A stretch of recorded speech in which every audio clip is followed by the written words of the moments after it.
Саламатсыздар ма студенттер? Қалайсыздар?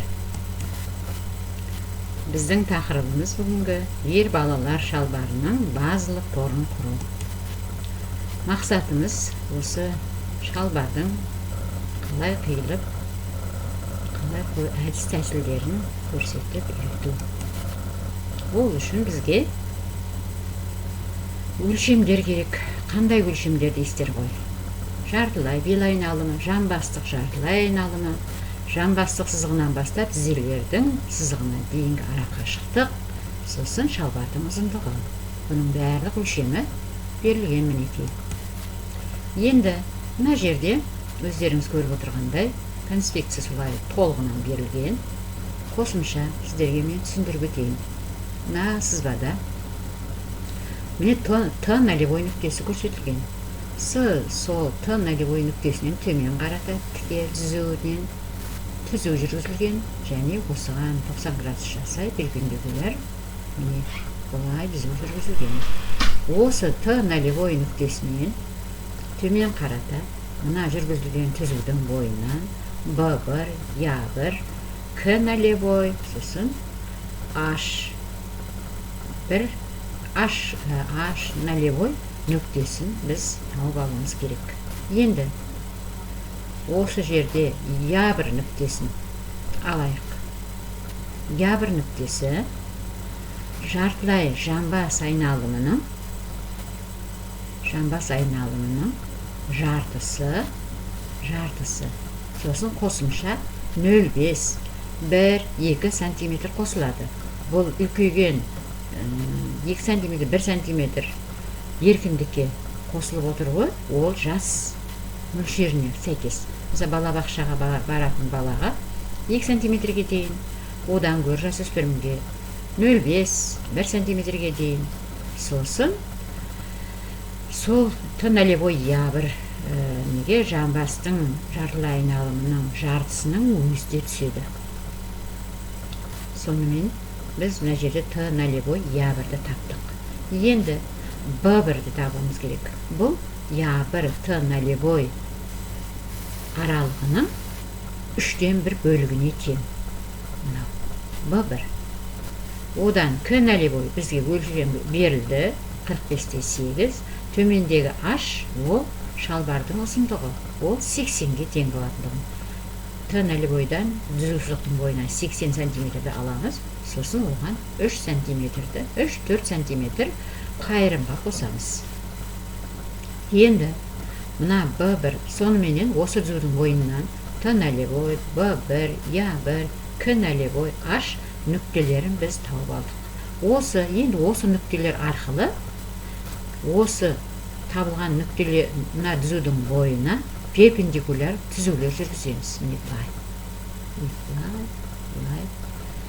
1, 2, 3, 4, 5, 6 түзу жүргізіледі. Енді мына нүктеге керек. Б1 нүктесінен Б2-ге дейінгі аралықты алайық. Бұл алдыңғы бойдың кеңдігі. Яғни жартылай жамбас айналымының жартысы, сосын қосылған қосымша. Бұл сонда нешеге тең дейсіздер ғой? 36-да 9 ғой бізге жартылай жамбас айналымының жартысы. Енді 36-да 9-ның жартысы 18-де 4, 18-де 5, қосымша 5 қоссақ 19 сантиметр болады. Мына Б1, Б2 19 сантиметрге тең болады екен. Енді Б2, Б3 ол осы жамбастың жартылай айналымының 10-нан 1 бөлігі және қосымшаға тең болады. Яғни қаншаға тең? 36-да 9 болса 36-да 3-те 4 сантиметрге тең болады екен қосымшасымен. Соныменен бізге Б1, Б3 аралығы табылды. Соны қақ бөлеміз. Сөйтіп, пайда болған нүктені Б деп белгілейміз. Осы нүкте арқылы мына Т нолевойдан төмен түскен түзуге параллель етіп, түзу жүргіземіз. Сөйтіп жүргіземіз. Соныменен бізге мына жерде нүктелер, қиылысқан нүктелер пайда болды. Сол қиылысқан нүктелердің қасына әріптерін қоямыз. Т деп Б деп, я деп, к деп, н деп. Бұл қандай сызық деп ойлайсыздар? Бұл шалбардың бүктесін сызығы, алдыңғы бойындағы қыр сызық. Қыр сызық. Енді мына жерден B2 нүктесі арқылы біз мына Т-дан төмен қарата қыр сызығына параллель түзу жүргіземіз. Міне бұлай. Бұл түзудің басы Т2, төменгісі Я2 менен мына Я1, Я3 түзуіне қиылысты. Енді мына жерде Т2 мен Т21 аралығы 0,5-ке тең. Бұл қалыпты балалар үшін. Ал ол былайырақта кете алады. Ол қарны бар балалар үшін. Бізге қалыпты жағдайдағы Т21 мен қоямыз. Енді бұл жер, бұл сызық бел сызығы. Бел сызығы қалай болатын еді? Қаншаға тең болатын? Бел сызығынан бізге бел айналымының, жартылай бел айналымының жартысы түседі мына жерге. Көрдіңіздер ме? Т21, Т0 жартысы. Енді бізге мына жерде B3, B1 нүктелерін қазір пайдаланамыз. Төмен қарата.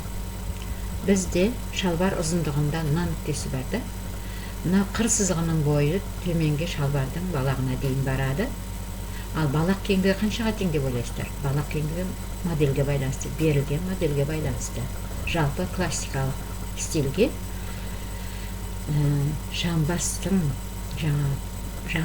жартылай жамбас өлшемінің 10-нан 2-сі бір жағына, 10-нан 2-сі бір жағына. Аштың, яғни бүктесін сызықтың 2 қапталына түседі.